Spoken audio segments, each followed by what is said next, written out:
Oui, de retour entre nous encore une fois. Toujours heureux de vous savoir là, mesdames, messieurs. Et on va parler maintenant de chiropratie. Alors, mon invité, c'est Rami Raphaël, il est chiropraticien, vous en doutez un tout petit peu. Et bonjour, Rami. Bonjour, ça va bien? Et absolument, vous nous disiez que ça fait à peu près 3 ans que vous êtes dans le métier de chiropraticien. 3 ans. Qu'est-ce qui vous a amené là? Pourquoi cet intérêt pour la chiropratie? C'est juste un intérêt personnel. J'aimais beaucoup le système musculaire, système squelettique, système nerveux. En plus, j'ai détesté travailler avec le sang puis les chirurgies. Fait que je vais aller plus dans le domaine préventif de la médecine.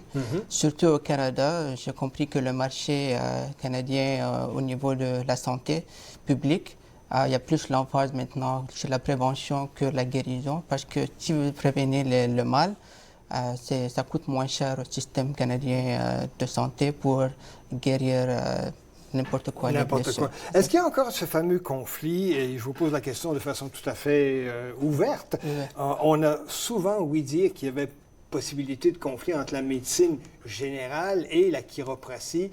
Maintenant, la chiropratie est reconnue par un ordre professionnel. Exactement. Les choses ont beaucoup changé. Je peux parler de mon expérience personnelle. Il y en a beaucoup maintenant des chiropraticiens modernes comme moi. On est jeunes, on est très intéressés à travailler en équipe avec beaucoup de professionnels de la santé comme le médecin de famille, les chirurgiens orthopédiques, massage thérapeute, les physiothérapeutes. On travaille maintenant en ensemble parce que on a tous dans le domaine de la santé, lorsqu'on travaille avec un patient, on a tous des faiblesses et des choses qu'on est vraiment excellent là-dessus. Fait que pourquoi pas travailler ensemble, pour avoir une solution. Exactement. Maintenant, on travaille beaucoup plus ensemble. Les études pour devenir chiropraticien, ce sont des longues études aussi? C'est long. C'est long, oui. Ah, c'est intéressant. Ça prend environ 8 ans en général. Parce qu'un médecin, habituellement, c'est 7 ans, 6, 7, 8 ans, 9 ans dans ces cas-là? De base, si vous allez aller en spécialisation, ça prend beaucoup plus de temps, dépendant de ce que vos intérêts sont. Mais en général, ça prend 4 ans pour les études de base universitaires, pour prendre vos prérequis, et puis 4 ans d'études chiropratiques, mais il y en a des gens qui veulent aller peut-être comprendre un petit peu plus au niveau de spécialisation chiropratique, comme la médecine pour les pédiatres, pour les sports, ou bien même pour les rayons X et les IRM dans les hôpitaux. Alors, on se rend compte justement que c'est en expansion, c'est une science qui est en train justement de se développer, en développement. Exactement. Ça a beaucoup changé. C'est toujours en développement, tout à fait, effectivement. Aujourd'hui, on va parler d'un endroit sur le corps humain, parce que vous êtes médecin du corps humain, comme tous les autres, mais de façon un peu particulière. On va parler de ce qui est en train de bouger, mesdames, messieurs, de ce que vous voyez à l'écran, donc la mâchoire. Je pense que c'est important, justement, de se rendre compte de la physiologie de la mâchoire. Comment est-ce que ça marche, notre mâchoire? La mâchoire, c'est une articulation, c'est comme votre coude, votre genou. C'est partie de trois parties en général. Il y a la mandibule en bas, qui est la partie mobile qui bouge. Et puis, il y a une partie qu'on appelle la fosse glénoïde, qui fait partie de ton crâne. Entre les deux, il y a un ménisque. Un ménisque, c'est comme un coussin qui essaye de vraiment bouger l'articulation de façon très lisse.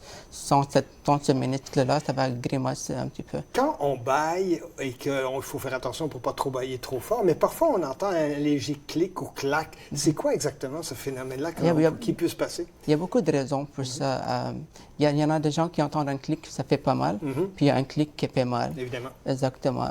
Il y a beaucoup de causes, mais le plus commun que je vois dans ma pratique, c'est la malocclusion des dents. Il y a un test très facile pour diagnostiquer ça. Il y a comme, lorsque vous allez chez le médecin, il te donne quelque chose pour mettre sur la langue, puis tu dis « Ah ». on utilise une affaire comme ça en bois, puis on la met à chaque partie, puis on demande à nos patients de vraiment serrer les dents. Puis ce qu'on remarque, des fois, il y a une partie qui est trop serrée, puis une autre qui n'est pas même serrée.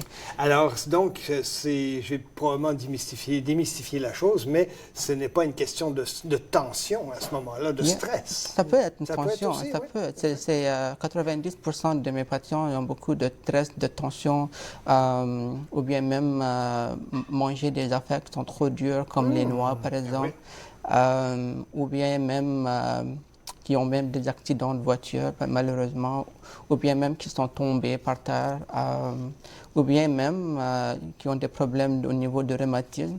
Donc, il y a beaucoup de facteurs qui peuvent endommager l'articulation de la mâchoire.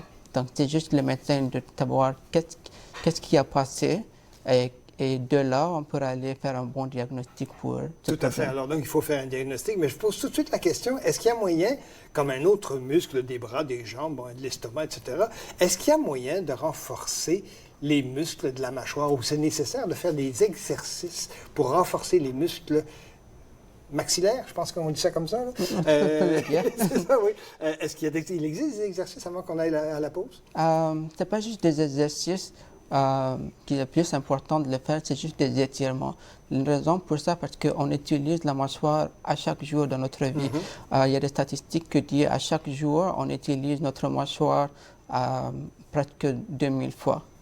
Donc, c'est un muscle qui travaille fort. Donc, il n'y a pas vraiment un entraînement pour le faire plus dur, mais il y a des étirements à le faire pour vraiment améliorer la motion de la mâchoire. D'accord. Alors, après la pause, si vous voulez, on va justement voir un tout petit peu s'il y a moyen d'avoir un étirement. Je vais essayer de le faire en même temps que vous allez me le montrer. Parfait. Alors donc, mesdames, messieurs, vous regardez bien sûr Entre nous, exclusivement à TV Rogers.